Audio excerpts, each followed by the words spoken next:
வணக்கம். 4 மணி செய்திகளுக்கு வரவேற்பது நான் நந்தா. முதலில் இந்த நேரத்திற்கான தலைப்புச் செய்திகள்.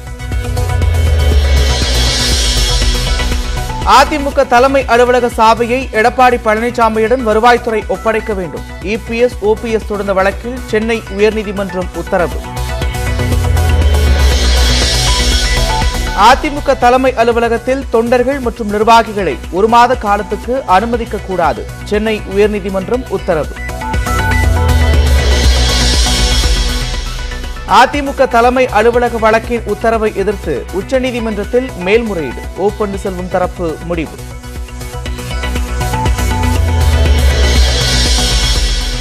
மேகதாது விவகாரத்தில் மத்திய நீர்வள ஆணையமும் காவிரி மேலாண்மை வாரியமும் நியாயப்படி நடந்து கொள்ளவில்லை. தமிழக நீர்வளத்துறை அமைச்சர் துரைமுருகன் டெல்லியில் குற்றச்சாட்டு.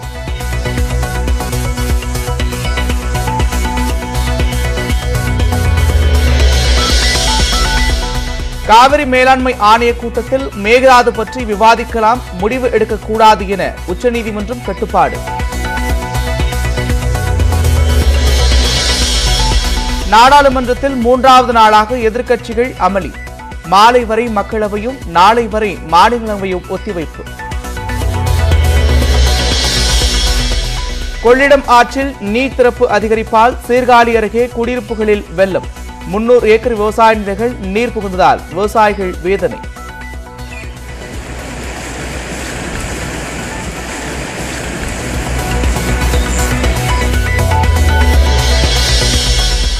இலங்கையின் புதிய அதிபராக ரணில் விக்ரமசிங்கே தேர்வு.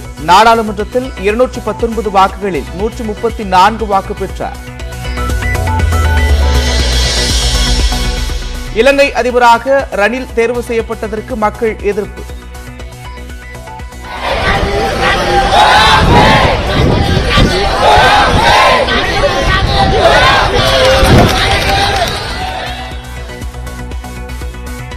உடனடியாக பதவி விலக வேண்டும் எனவும் முழக்கம். நீட் விலக்கு மசோதா தொடர்பான மத்திய அரசின் கேள்விகளுக்கு விரைவில் விளக்கம் அளிக்கப்படும். 1 வாரத்தில் முதலமைச்சர் மு.க. ஸ்டாலின் அறிக்கை சமர்ப்பிக்க உள்ளதாகவும் அமைச்சர் மா. சுப்பிரமணியன் விளக்கம். வன்முறை நிகழ்ந்த கன்னியாகுமரி சக்தி பள்ளியில் கள்ளக்குறிச்சி, திருவண்ணாமலை மாவட்ட எஸ்பிக்கள் ஆய்வு. மாணவி மரணம் தொடர்பாக விசாரணை நடத்தி வருவதாக எஸ்பி பகலவன் பேட்டி. +2 தேர்வில் மாணவர்களின் மதிப்பெண்களை குறைத்து மதிப்பிட்ட விவகாரம். மன்னிப்பு கடிதம் வழங்கிய 50 ஆசிரியர்கள். பல்லாவரம் ரேடியல் சாலையில் புதைவிட மின்கம்பியிலிருந்து வெளியேறும் கரும்புகை.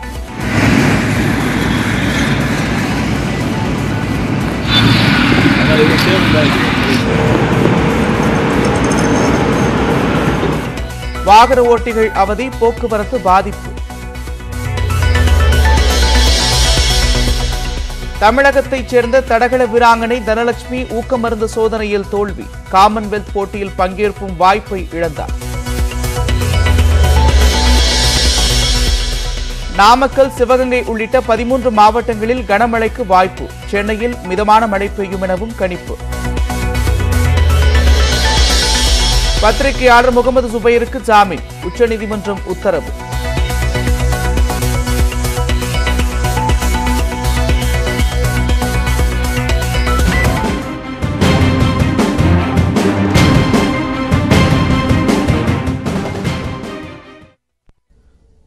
அதிமுக தலைமை அலுவலகத்தின் சாவியை எடப்பாடி பழனிசாமியிடம் ஒப்படைக்க சென்னை உயர்நீதிமன்றம் உத்தரவிட்டிருக்கிறது. சென்னை வானகரத்தில் கடந்த 11ஆம் தேதி அதிமுக பொதுக்குழு கூட்டம் நடைபெற்றது. அப்போது ராயப்பேட்டையில் உள்ள கட்சியின் தலைமை அலுவலகத்தில் எடப்பாடி பழனிசாமி, ஓ பன்னீர்செல்வம் ஆதரவாளர்களிடையே பயங்கர மோதல் வெடித்தது. இதனையடுத்து கட்சி தலைமை அலுவலகத்துக்கு வருவாய் கோட்டாட்சியர் சீல் வைத்தார். சீலை அகற்றக் கோரி எடப்பாடி பழனிசாமி, ஓ பன்னீர்செல்வம் ஆகியோர் சென்னை உயர்நீதிமன்றத்தில் வழக்கு தொடர்ந்தனர். இந்த வழக்கு நீதிபதி சதீஷ்குமார் முன்னிலையில் விசாரிக்கப்பட்டு வந்த நிலையில் தீர்ப்பு வழங்கப்பட்டது. அதிமுக அலுவலக சாவியை எடப்பாடி பழனிசாமியிடம் ஒப்படைக்க வேண்டும் என நீதிபதி உத்தரவிட்டார்.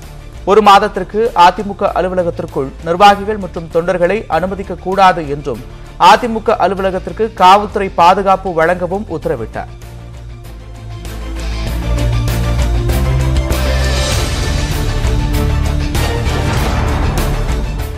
இந்நிலையில் உயர்நீதிமன்றத்தை தீர்ப்பை வரவேற்று கிரீன்வே சாலையில் உள்ள எடப்பாடி பழனிசாமியின் வீட்டின் முன்பு அதிமுக தொண்டர்கள் இனிப்பு வழங்கியும் பட்டாசு வெடித்தும் கொண்டாட்டத்தில் ஈடுபட்டனர்.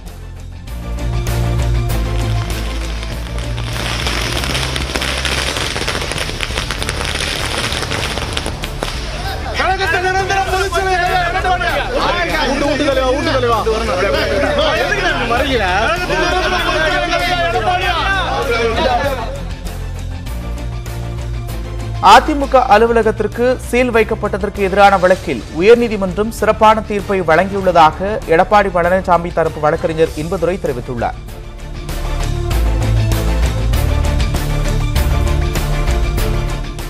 திமுக அரசு வைத்த சீலை அகற்ற கோரி அதிமுகவுடைய பொதுச் செயலாளர் அண்ணன் எடப்பாடியார் அவர்கள் தொடர்ந்த வழக்கில் இன்று அந்த அலுவலகத்திற்கு திமுக அரசு வைத்த சீலை அகற்றும்படி சென்னை உயர்நீதிமன்றம் உத்தரவிட்டுள்ளது. இது மிகச் சிறப்பான ஒரு தீர்ப்பாகும்.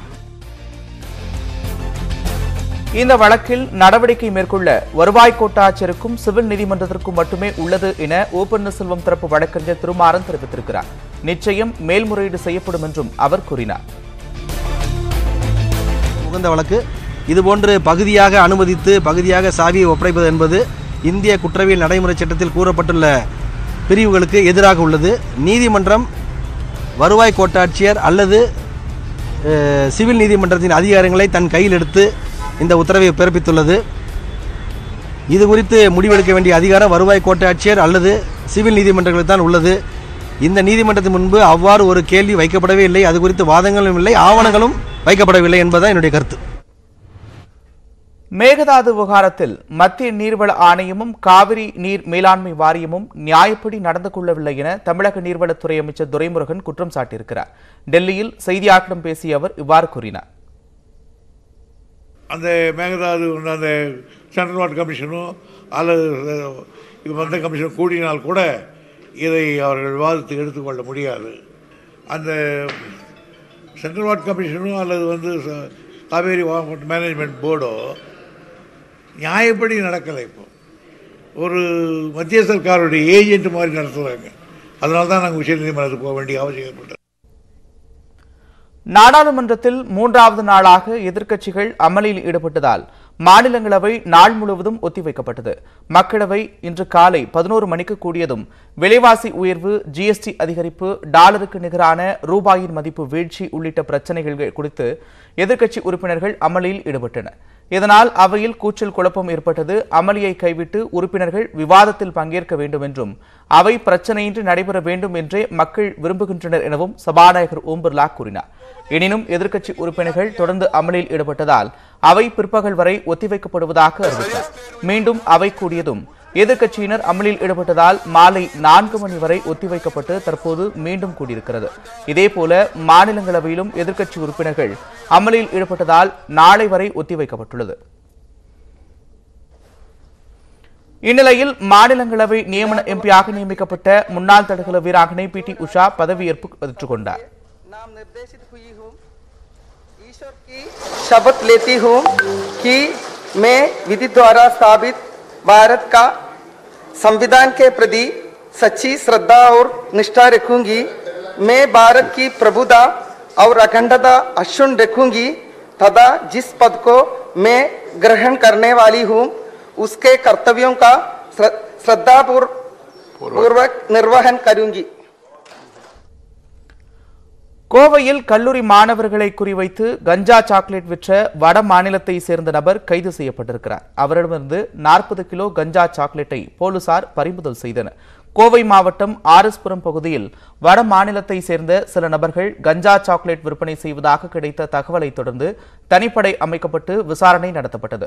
அப்போது ரெங்கேகவுடர் வீதியில் உள்ள டீக்கடை நடத்தி வரும் ராஜஸ்தான் மாநிலத்தைச் சேர்ந்த சேத்தன் என்பவர் கஞ்சா சாக்லேட்டுகளை விற்று வருவது தெரியவந்தது. இதனையடுத்து சேத்தனை கைது செய்த போலீசார் அவரிடமிருந்து 40 கிலோ கஞ்சா சாக்லேட்டுகளை பறிமுதல் செய்தனர். மேலும் இந்த கஞ்சா சாக்லேட் விற்பனையில் சேத்தனுடன் மேலும் சிலர் ஈடுபட்டு வருவதாகவும் விசாரணையில் தெரியவந்தது. இதனையடுத்து கஞ்சா சாக்லேட் விற்பனையில் தொடர்புடைய மேலும் 5 பேரை போலீசார் தேடி வருகின்றனர். இந்த சாக்லேட் பயன்படுத்துபவர்களுக்கு சிறுநீரக கோளாறு, கல்லீரல் பிரச்சினை உள்ளிட்ட பல்வேறு உடல் உபாதைகள் ஏற்படும் என்றும் கூறப்படுகிறது.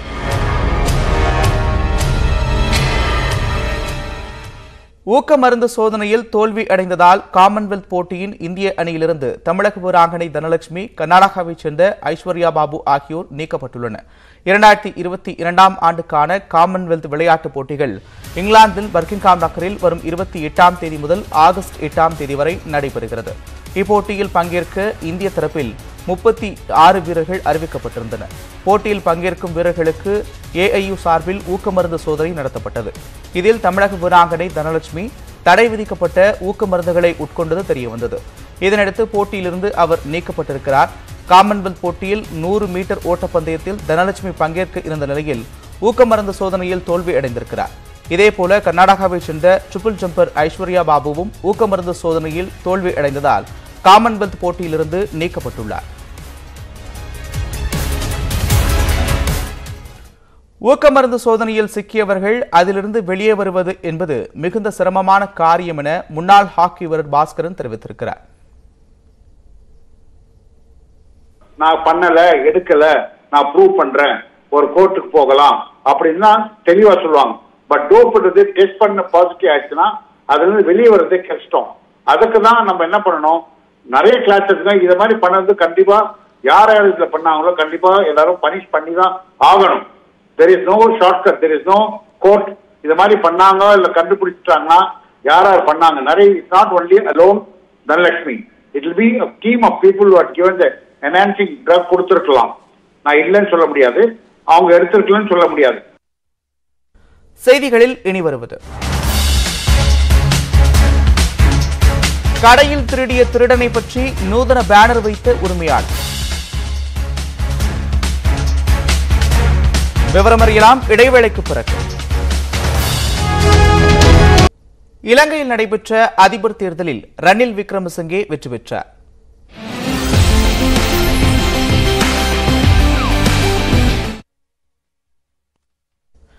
இலங்கையில் பொருளாதார நெருக்கடியால் மக்கள் தொடர் போராட்டம் நடத்திய நிலையில் சிங்கப்பூர் தப்பிய கோத்தபய ராஜபக்சே தனது அதிபர் பதவியை ராஜினாமா செய்தார். இடைக்கால அதிபராக பிரதமர் ரணில் விக்ரமசிங்கே நியமிக்கப்பட்டிருந்தார். இந்நிலையில் புதிய அதிபரை தேர்வு செய்ய இலங்கை நாடாளுமன்றத்தில் இன்று தேர்தல் நடைபெற்றது. இந்த தேர்தலில் ஐக்கிய தேசிய கட்சியைச் சேர்ந்த ரணில் விக்ரமசிங்கே, இலங்கை பொதுஜன முன்னணியைச் சேர்ந்த டுல்லஸ் அலகம்பெருமா, தேசிய மக்கள் சக்தி கட்சியின் அனுராகுமாரா ஆகியோர் போட்டியிட்டனர். வாக்குப்பதிவு நிறைவடைந்த நிலையில் வாக்குகள் எண்ணப்பட்டு முடிவுகள் அறிவிக்கப்பட்டன. மொத்தம் 225 எம்பிக்கள் உள்ள நிலையில் 4 வாக்குகள் செல்லாதவையாக அறிவிக்கப்பட்டன. 2 எம்பிக்களின் வாக்குகள் வாக்களிக்கவில்லை. பெரும்பான்மைக்கு 113 வாக்குகள் தேவைப்பட்ட நிலையில் பதிவான 219 வாக்குகளில் 134 வாக்குகள் பெற்று ரணில் விக்ரமசிங்கே வெற்றி பெற்றார். அலகம்பெருமா 82 வாக்குகளும், அனுராகுமாரா 3 வாக்குகளும் பெற்றனர். இதனைத் தொடர்ந்து நாடாளுமன்றத்தில் உரையாற்றிய ரணில் விக்ரமசிங்கே, நாடு தற்போது கடினமான சூழலில் இருப்பதாகவும் அடுத்தடுத்து பெரிய சவால்கள் காத்திருக்கின்றன என்றும் குறிப்பிட்டார்.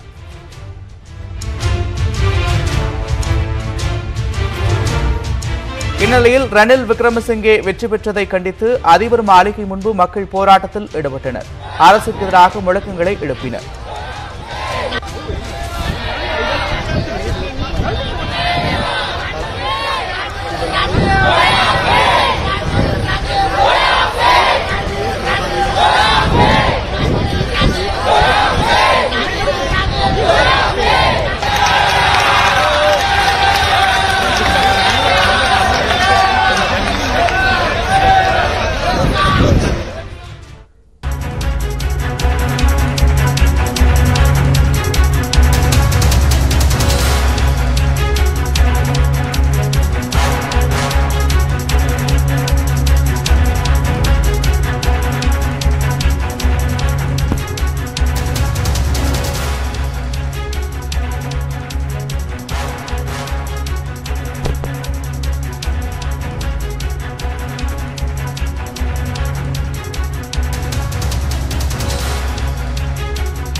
அதிமுக ஆர்ப்பாட்டம் தேதி மாற்றப்பட்டிருக்கிறது. அதிமுக சார்பில் வரும் 25ஆம் தேதி சென்னையில் நடைபெறும் என்று அறிவிக்கப்பட்டிருந்த ஆர்ப்பாட்டத்தின் தேதி மாற்றப்பட்டிருக்கிறது. அண்மை செய்தியாக பார்த்து வருகிறோம். 25ஆம் தேதிக்கு பதில் வரும் 27ஆம் தேதி ஆர்ப்பாட்டம் நடைபெறும் என்று அறிவிக்கப்பட்டிருக்கிறது.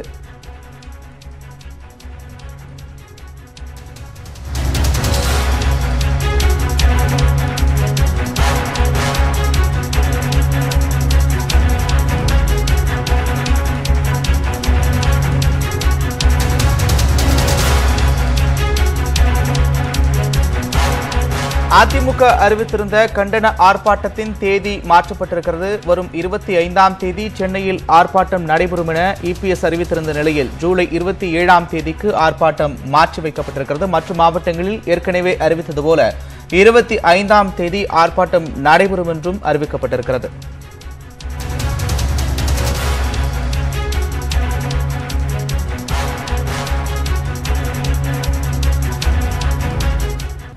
தொடர்வது விரைவுச் செய்திகள். 12ஆம் வகுப்பு பொதுத் தேர்வில் மதிப்பெண் குளறுபடி புகாரில் சிக்கிய 50 ஆசிரியர்கள் மன்னிப்பு கடிதம் கொடுத்துள்ளனர்.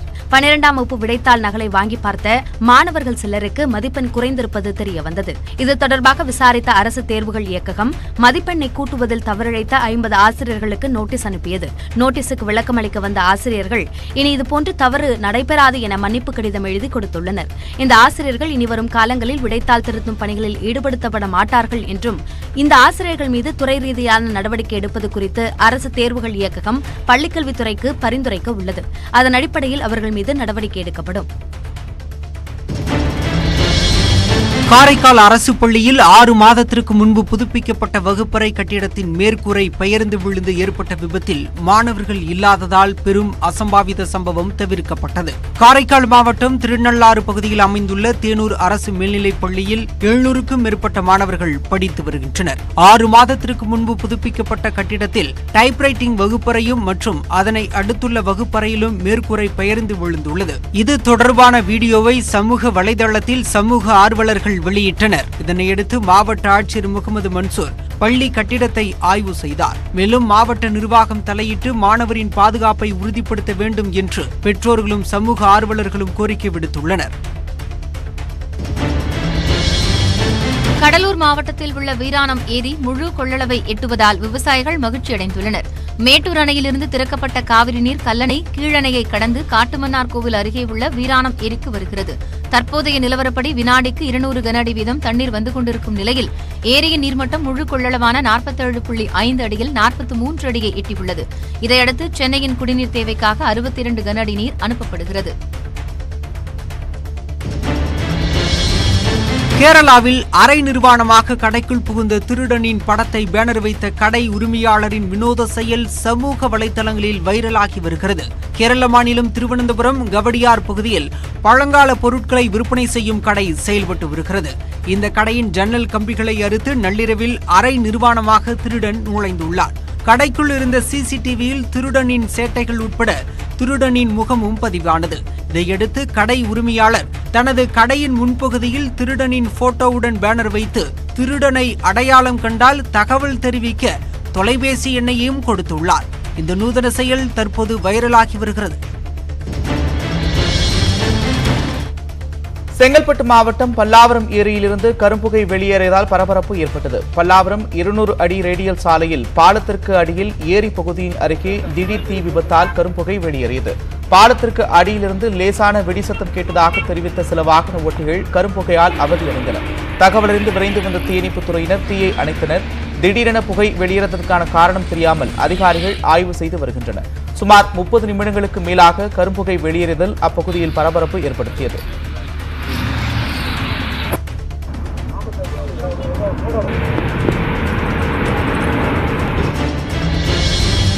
கள்ளக்குறிச்சி மாவட்டம் சின்னசேலம் அருகே நிகழ்ந்த கலவரத்தின் போது பாட்டில்களில் கொண்டுவரப்பட்ட பெட்ரோலை ஊற்றி வாகனங்களுக்கு தீ வைக்கப்படும் வீடியோ காட்சிகள் தற்போது வெளியாகியுள்ளன.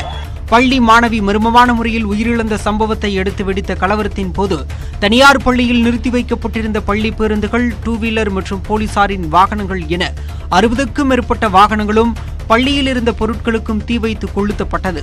இந்த நிலையில் கலவரத்தில் ஈடுபட்ட இளைஞர்கள் சிலர் முன்னதாகவே சிறு சிறு பாட்டில்களில் பெட்ரோலை நிரப்பி கொண்டு வந்து வாகனங்களின் மீது ஊற்றி தீ வைத்து எரிக்கும் வீடியோ காட்சிகளும் தற்போது வெளியாகி பரபரப்பை ஏற்படுத்தியுள்ளது.